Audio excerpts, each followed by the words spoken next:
فأنا ناصح لإخواني بالصدع بالحق تبيض وجوههم. السكوت في مسألة الحزبية يضرها، فاصدع بما تؤمر وأعرض عن المشركين. سلامي على دماج ورجالها والشيخ يحيى ودار العلم يا سعد بانيها. الرحمن الرحيم. Qala Syekh Al-Bassam rahimahullahu taala babu sifati sholatin Nabi sallallahu alaihi wasallam. Zaka ayat kurul musannifu fi hadzal bab. Sang penulis yaitu Imam Abdul Ghani Al-Maqdisi rahimahullah akan menyebutkan di dalam bab ini torfan minal ahaditsis shahihah, ujung dari hadis-hadis sahih fi sifati sholatin Nabi sallallahu alaihi wasallam, tentang sifat sholat Nabi sallallahu alaihi wasallam. Ujung maksudnya ya sebagian, karena hadis sahih banyak. Wa sholatuhu hiya sholatu tammatul kamilah. Sementara sholat Nabi itulah sholat yang lengkap dan sempurna. Allati la yatatarraqu ilaihan naqsu awil khalal, yang tidak terkena kekurangan ataupun cacat. Wa huwal masyru'u wa huwal musyarri'u sallallahu alaihi wasallam, dan Rasulullah itulah yang menyampaikan syariat. Kalau Rasul memang balagh, tugas beliau adalah menyampaikan. Kalau Allah musyarri', yaitu mencipta syariat. Fayajibu tiba'uh, maka wajib bagi kita untuk mengikuti beliau. Wa taqdimu sunnatihi ala kulli qaul, kita wajib mendahulukan sunnah beliau di atas seluruh ucapan. Ini kalau didengar oleh orang-orang muta'assibun, oh ini Wahabi ini. Kenapa? Kita mengatakan kita ikut sunnah Nabi, nggak ikut siapapun yang lain yang menyelisihi. Kalau mereka mengatakan barang siapa menyelisihi imam kami, maka dia adalah orang sesat. Na'udzubillah. Ya, karena memang syekh mereka sudah mengatakan apa? Ya muridi tamassak bihabli. Wahai orang yang ingin diriku, maka berpegang teguhlah dengan taliku. Karena dia meyakini dia yang akan memberikan syafaat. Ma'ruf ucapan-ucapan orang sufiyah itu, yang dia mengatakan apa? Kalau nanti ada hari kiamat, aku akan memancangkan sebuah kemah dan tenda besar di dalam neraka. Semuanya akan masuk dalam tendaku, neraka nggak akan mampu membakar dia. Alhamdulillah, sombong gitu. Makanya sebagian dari mereka mengatakan tidaklah surga itu kecuali apa? Surga dan neraka itu kecuali permainan anak-anak saja. Ini kalimat kufur. Alhamdulillah. Ini orang-orang sufi ya.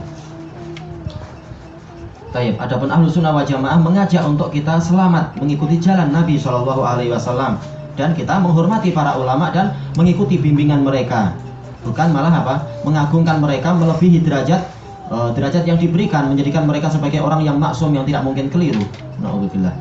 Baik, waqad qala sallallahu alaihi wasallam shallu kama ra'aitumuni usolli.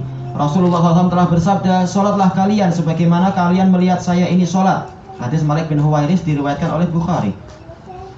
Baik, fayajibu alaina ma'rifatu sholatihi wa mura'atuha, maka kita wajib untuk mengetahui salat beliau dan juga apa? Memperhatikannya. Memperhatikan, mura'ah itu memperhatikan dan sekaligus melakukannya, bukan hanya memandang saja. Wa nadhran ila anna af'alahu sallallahu alaihi wasallam bayanul li awamir al-mujibati li fi'lis shalah. Manakala kita memandang, dan memang itu harus demikian, memandang bahwasanya perbuatan-perbuatan Nabi di dalam sholat itu adalah penjelasan terhadap perintah-perintah yang mengharuskan untuk dikerjakannya sholat tadi. Perintah Rasulullah mengharuskan kita mengerjakan sholat. Aqimus sholah, apa itu? Wa tuqimus sholah. Sementara perbuatan Nabi itu untuk menjelaskan maksud dari perintah tadi. Fa inna af'alahu fi sholatihi sallallahu alaihi wasallam tadullu alal wujub. Maka perbuatan Nabi di dalam sholat beliau itu menunjukkan kepada kewajiban. Ini kaidah asal, walaupun nanti akan apa? Ada perincian yang memalingkan dari kaidah tersebut. Hukum asalnya memang perbuatan Nabi di dalam sholat itu wajib, kalau tidak ada qarinah yang lain yang memalingkan. Baik. Wa man sarafaha anhu ila ghairihi fa alaihi taqdimud dalil. Dan barang siapa memalingkan perbuatan Nabi tadi kepada yang selain kewajiban, maka dia wajib untuk memajukan dalil. Memang harus ada dalil yang menunjukkan ini tidak sampai wajib. Contohnya adalah apa? Adalah hadis Abi Sa'id Al-Khudri radhiyallahu anhu yang diriwayatkan oleh Abu Dawud dan lain-lain, yang Rasulullah SAW ketika sholat itu melepaskan selipar beliau dan melemparkan ke samping. Maka para sahabat langsung ikut. Kenapa? Karena hukum asal perbuatan Nabi itu harus diikuti di dalam sholat. Ketika Rasulullah berpaling, yaitu selesai sholat, beliau tanya, apa yang menyebabkan kalian melemparkan seliper-seliper kalian? Para sahabat mengatakan, kami melihat Anda melakukan itu wahai Rasulullah, maka kami melakukan. Rasulullah tidak mengingkari itu, menunjukkan memang itulah langkah yang seharusnya dilakukan. Cuma Rasulullah memberikan penjelasan bahwasanya kalau yang ini tidak wajib. Kenapa? Rasulullah memberikan alasannya, inna Jibrila atani fa akhbarini anna fi na'layya khobasan, atau firwatan adza.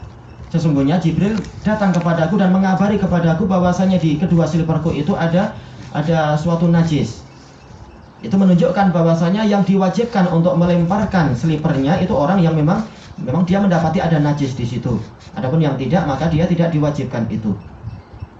Baik, itu sekedar salah satu contoh yang menunjukkan terkadang amalan Nabi itu di dalam sholat tidak sampai wajib dengan dalil yang lain, bukan dengan asal dalil. Kalau asal dalil menunjukkan wajib, shollu kama ra'aitumuni usolli. Baik, hadisnya insyaallah lain kali, wallahu a'lam.